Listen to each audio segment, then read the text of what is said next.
నెల్లూరు జిల్లా కొండాపురం మండలం ఇసుకదామర్ల గ్రామానికి చెందిన గుంజి రాములు పశువులు మేపుతుండగా అదే గ్రామానికి చెందిన వ్యక్తి పొలంలోకి గేదె వెళ్ళిందని గొడవపడి దాడి చేశారని చెప్పారు.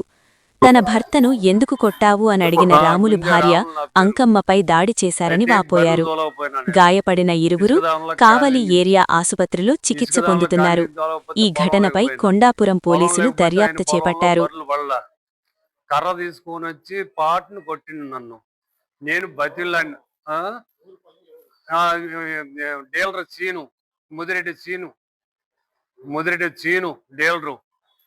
అయితే నేను అప్పుడు బతిలాడిన, దండం పెట్టి నా బర్రెలు కాదు అని. నా బర్రెలు నేను కొట్టేసి నన్ను కొట్టేసిండు. చేనుకి ఏడకి ఎంత ఉన్నది, ఒక 20 గజాల దూరంలో ఉన్నాం. ఆయన చేను అక్కడ ఏడనే ఉన్నది, నా చేను ఏడున్నది. అయితే పొలం కోసిన దాంట్లో, వరి కోసిన దాంట్లో మేపుకుంటున్నా. ఆయన ఇది జామాయిలు కాదు, సౌకేసుకొని ఉన్నాడు. సౌకేసుకొని ఉండు కాబట్టి ఆయన చేయలేకైతే మనకు పోలేదు కాబట్టి నా బర్రెలు మేపుతారా నా కొడకని నన్ను వచ్చి కొట్టిండు. అది జరిగింది నా కాడ పొలంలో. మళ్ళీ మా ఆవిడ ఫోన్ చేసి 10 నిమిషాలు సేపు సోయి రాకపోతే 10 నిమిషాలు ఆగి మా ఆవిడకి ఫోన్ చేసి ఇట్టడి జరిగిందని చెప్పానన్న. ఆ నుంచి ఇంటికి పోయింది. వాళ్ళ ఇంటికి పోయాక దేవాలయం కాడు ఉన్నాడు, రాములవారి గుడి దేవాలయం కాడు ఉన్నాడు. ఏం చీను, నీకు ఏం నా బర్రెలు ఎన్ని మేసినాయి ఏంది, 10 మందిని తీసుకుని పా, నష్టపరేది ఏదో కట్టిస్తా, మా ఆయన్ని ఎందుకు కొట్టినవు అని అంటే కొట్టేసింది ఎడమ చేతి మీద. మళ్ళీ కర్ర తీసుకున్నాను. ఇంకా ఈ జరిగిన సంగతులు సార్. మన వడ్డేర సంక్షేమ సంఘం జిల్లా కోఆర్డినేటర్గా పనిచేస్తున్నాను.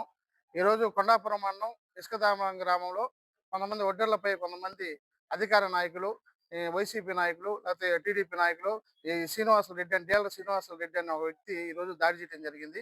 అదేవిధంగా ఏదైతే ఈ రాములు ఉన్నాడో, గుంజి రాములు, ఆ రాములు బర్రెలు మేపుకోవడానికి వాళ్ళ పొలాలకు వెళ్ళాడు. వెళ్ళిన తర్వాత ఈ రాములు పెట్టుకొని, వడ్డేర నా కొడుకులారా, మీ బర్రెలు మా పొలాలకు వస్తున్నాయని అతని మీద దాడి చేయడం జరిగింది. దాడి చేసిన వెంటనే తర్వాత ఫోన్ చేసి వాళ్ళ బంధువులకు, వాళ్ళ భార్యకి చెప్పడం జరిగింది. ఆయన ఇట్లా నన్ను కొడుతున్నాడు పలానా డీలర్ శ్రీనివాసరెడ్డి అని. వెంటనే వాళ్ళ భార్య ఏదైతే వాళ్ళ అంకమ్మ ఉందో, అంకమ్మ అతని దగ్గరికి వెళ్ళి శ్రీనివాసరెడ్డికి ఎందుకయ్యా మా ఆయన కొడుతున్నారంటే, అతులు మాట్లాడుతూ, ఇట్లా ఓడ్స్ మాట్లాడుతూ, ఇట్లా కులాన్ని దూషిస్తూ ఆమె మీద దాడి చేయడం జరిగింది. ఆమెకి ఈరోజు వేళ్ళతోటి ఫ్రాక్చర్ అయింది. ఈరోజు డాక్టర్ గారు ఆపరేషన్ చేయాలన్నారు వీళ్ళకు. దయచేసి ప్రభుత్వం వారు, పోలీసు వారు తక్షణమే ఏదైతే శ్రీనివాసరెడ్డి ఉన్నాడు, దాడి చేసిన శ్రీనివాసరెడ్డిని వెంటనే అరెస్ట్ చేసి రిమాండ్ పంపించాలని వడ్డెర సంఘం తరఫున డిమాండ్ చేస్తున్నాం.